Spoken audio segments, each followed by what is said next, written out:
প্রজেক্টের উপরে সে সাইডে যে সান্তালি আদিবাসীকে নিয়ে এটা মেলা তুলে ধরার উদ্দেশ্যটা কি?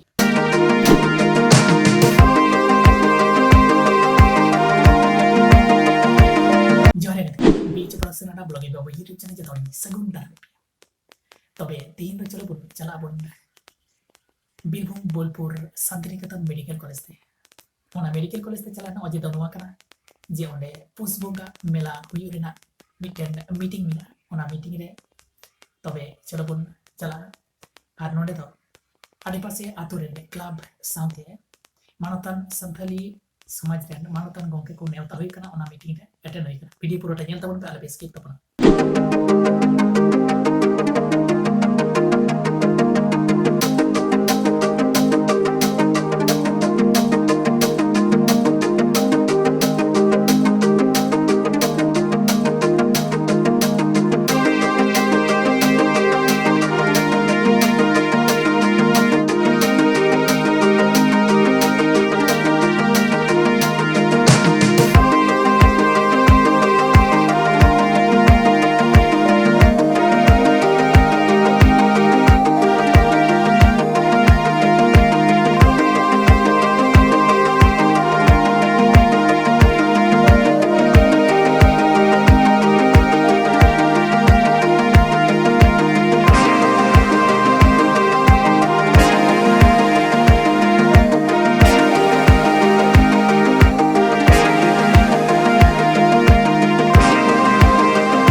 kita pun mereka boleh tidak tahu.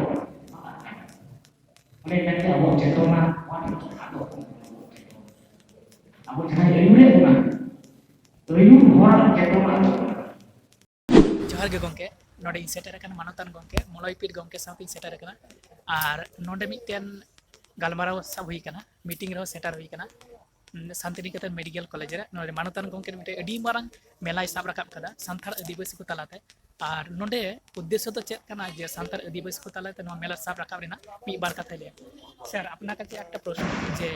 এখানে এত বড় প্রজেক্টের উপরে সে সাইডে যে সান্তালি আদিবাসীকে নিয়ে এটা মেলা তুলে ধরার উদ্দেশ্যটা কি একটু ছোট্ট করে বললে ভালো হয়। মানুষের মধ্যে চেতনা নিয়ে আসে। আচ্ছা, যে ছেলে মেয়েটি এখানে ঢুকবে সে জানবে আমরা আদিবাসী, তাহলে আমরা মানসিকভাবে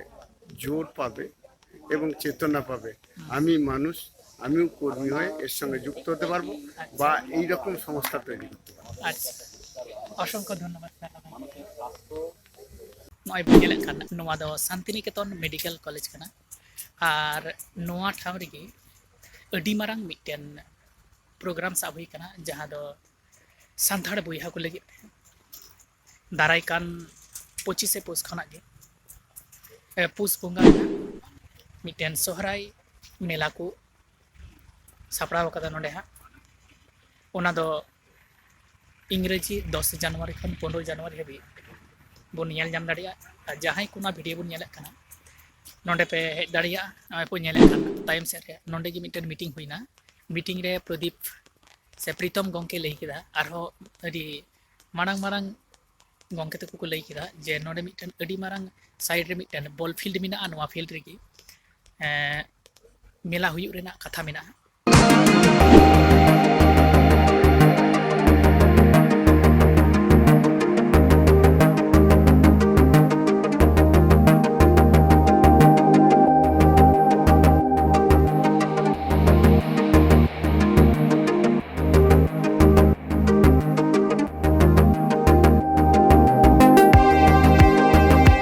ᱧᱮᱞ ᱧᱟᱢᱮᱫ ᱛᱟᱵᱚᱱᱟ ᱱᱚᱣᱟ ᱫᱚ ᱦᱩᱭᱩᱜ ᱠᱟᱱᱟ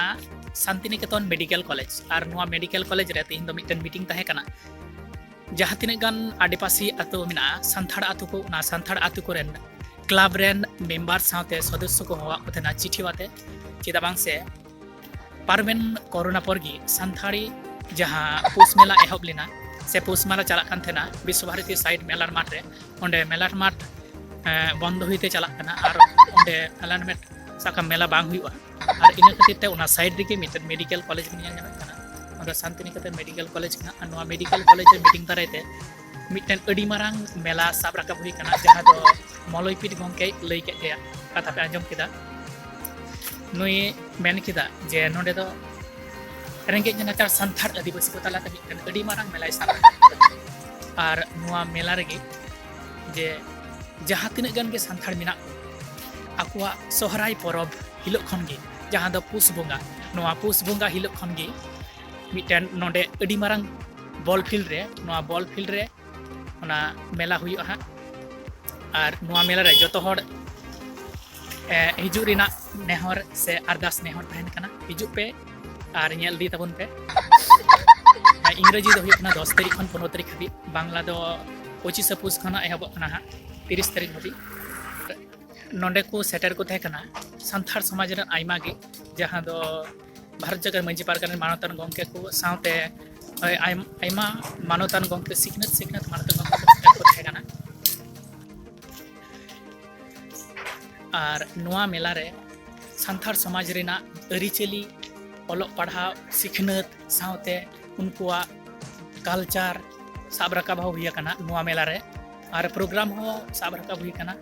और नोडे मलयपीठ गंके होय लई केदा नोआ दो पे नेले कन टाइम रे नोआ दो कना शांतिनिकेतन मेडिकल कॉलेज रेना मेन गेट कना मेन गेट खट बाहे ओडो होइना मलयपीठ गंके कथाते आंजम कना जे नुई दई मेन कदा जे मुचाद जीवन रे सानथाली आदिवासी को से नाहाचार तायम अकान सानथाड़ को तालाते मिटन अडी मारांग मेला साब राखवा और निया मेला रे नुकुआ समाज जनो लाहातराते धीरे धीरे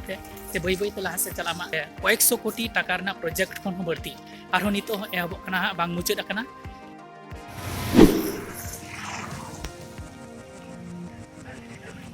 शांतिनिकेतन मेडिकल कॉलेज गोविंदपुर मुलुक बोलपुर बीरभूम पश्चिम बांग्ला वेस्ट बंगाल